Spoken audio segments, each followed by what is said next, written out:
मुखिया संघ की बैठक में मुद्दाओं पर चर्चा हुई। तारडी प्रखंड मुख्यालय स्थित सभागार में मुखिया संघ की बैठक मुखिया संघ के अध्यक्ष राम नरेश चौधरी की अध्यक्षता में हुई। इस दौरान प्रखंड में सुखाड़ के साथ कचरा निस्तारण एवं आवास योजना को लेकर चर्चा हुई। चर्चा में प्रखंड के मुखिया के साथ अन्य प्रतिनिधि भी उपस्थित रहे। मुखिया संघ की बैठक हुई है, बैठक में किन किन मुद्दों पर चर्चा हुई है? बैठक तो हम लोग बराबर करते रहते हैं, इससे पहले भी 2 बार किए हैं कि इस प्रखंड को सूखाग्रस्त घोषित किया जाए।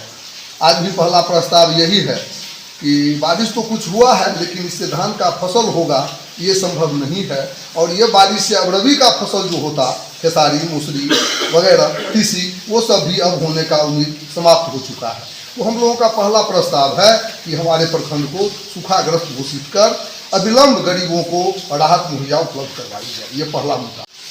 इन दिनों प्रखंड में कुछ राजनीतिक सरगर्मी भी बढ़ गई है, सुनने में आया है। और प्रखंड प्रशासन से लेकर के पंचायत तक एक दोषारोपण हो रहा है कि आवास योजना में धांधली हो रही है, और आप मुखिया संघ के अध्यक्ष हैं, तो इसको लेकर के आप क्या कहेंगे, या क्या आपके नज़रिए में क्या ये? देखिए, आरोप लगाने वाले व्यक्ति आरोप किसी पर लगा सकते हैं। प्रधानमंत्री आदरणीय नरेंद्र मोदी जी पर भी आरोप लगा सकते हैं, नीतीश कुमार जी पर भी आरोप लगा सकते हैं। तो हम लोगों जैसे लोगों पर आरोप लगाए तो ये कोई बड़ी बात नहीं है, परंतु आरोप लगाने से पहले अध्ययन कर लेना चाहिए। जो प्रधानमंत्री आवास योजना की सूची कैसे बनती है, उसमें हेराफेरी होती है या नहीं, ये संभव है या नहीं, किसी का नाम कटता है तो जुड़ने का अधिकार उसमें है या नहीं, इस सब की जानकारी पहले ले लेना चाहिए, तब किसी प्लेटफार्म पर इस संबंध में बोलना चाहिए। जबकि इसका फाइनल है कि प्रधानमंत्री आवास योजना में जो पूर्व से सूची है वेबसाइट पर उपलब्ध है, जो जियो टैग करके ऑन द स्पॉट प्रत्येक लाभार्थी के घर पर जा करके on the spot geo tag करके उसका नाम जुड़ा था 19 ईस्वी में। जब उस समय इस समय के बहुत लोग मुखिया नहीं थे, मात्र हम लोग 3 आदमी बैका मोहथोड़ और हम 3 आदमी मात्र थे। तो उस समय का ये सूची है, उसमें अगर कहीं हेरा फेरी हुआ है उनको दिखाना चाहिए कि किसका नाम कटा है और किसका नाम नया जुड़ा है। और अगर वो अनावश्यक तीर मार रहे हैं और अनावश्यक हंगामा कर रहे हैं, इसके लिए वे स्वतंत्र है, हमें कोई मतलब इससे नहीं है। हाँ, कहीं हम लोगों की जानकारी में कहीं न किसी का नाम कटा है और न जुटा है।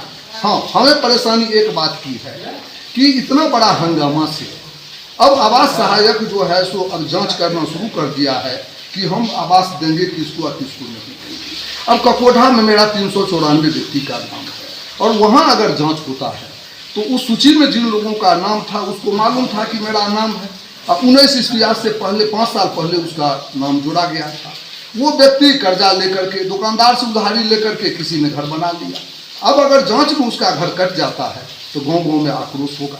वो गरीब है, उसका घर नाम कट जाएगा, उसके सामने से 1,20,000 रुपया चला जाएगा, तो उसको आक्रोश है। हम लोग ये चाहते हैं कि जिसका नाम है उसको मिलता रहता है, वही होता तो अच्छा था। अब अगर नाम जांच करके प्रमुख महोदय अगर धरना कर रहे हैं कि गड़बड़ी हो रहा है, तो जांच करके अगर किसी का नाम कट जाता है या जुट जाता है तो हमें उससे न कोई लेना है न देना है। जनता उसके लिए मालिक है, जनता समय पर इसका जवाब दे।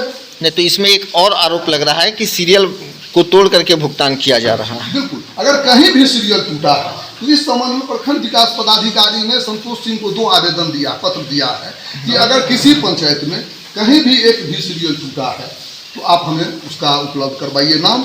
और कहीं भी सीरियल नहीं टूट सकता है, ये तय है कि बीपीएल से भी जब इंदिरा आवास मिलता था तब भी किसी का नाम तोड़ना तब संभव है कि आप उसके आगे में लिखिए पक्का मकान है तब बढ़िए, या गाँव से बाहर है तब बढ़िए। वैसे आप नहीं किसी का नाम हटा सकते हैं। हाँ, जांच करके पक्का मकान है तो उसको हटा दीजिए, यही संभव है। वसूली होती है, ये भी सुनने में आया है। तो अगर जांच किया जाए, इसका पदाधिकारी डीएम साहब इसका जांच करवा लें, और जो लोग पैसा वसूली कर रहा है उसको उस पर FIR हो, उसे जेल भेजा जाए, हम लोग उनके साथ हैं। इस प्रकरण को लेने होने के बाद जो है मुखिया संघ का क्या स्टेप? मुखिया संघ को इससे न कोई लेना है न देना है। मुखिया संघ जनता का डायरेक्ट प्रतिनिधि है, गांव पर है, जिसका वृद्धा पेंशन बंद हो गया है 4 साल 5 साल से, उसका ठीक कैसे हो उसके लिए परेशान है। हमारा तो जनता का काम है, हमको कमीशन चाहिए नहीं, हमको कमीशन के लिए तो हम हल्ला करते नहीं हैं। अगर हम लिए हैं कहीं तो पकड़िए, जेल भेजिए।